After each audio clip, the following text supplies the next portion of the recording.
Take our lead, let's help you make your mark.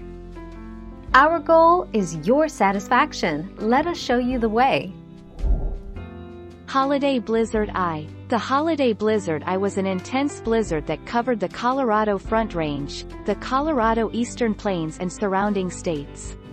It began on December 20, 2006 with a powerful blizzard which crippled the region, forcing the closures of Interstate Highways 25, 76 and 70, as well as U.S. routes 36 and 85.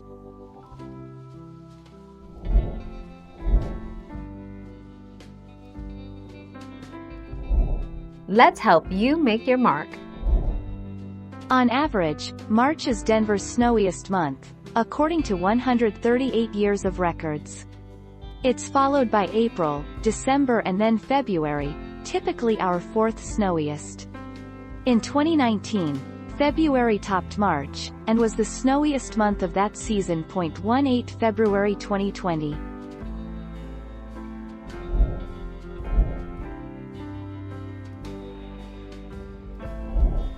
Take our lead.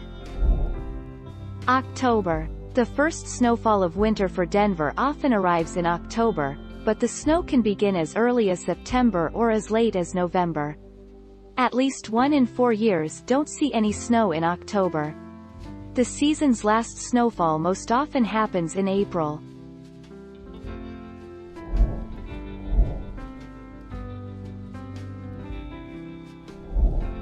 Take our lead. 35 miles per hour. A blizzard is a severe snowstorm with winds in excess of 35 miles per hour and visibility of less than a 1/4 mile for more than 3 hours. Blizzards can also occur after snowfall when high winds cause whiteouts, fallen snow blowing around, and snowdrifts, huge mountains of snow, which decrease visibility. Thank you for watching. Please subscribe and hit the bell notification.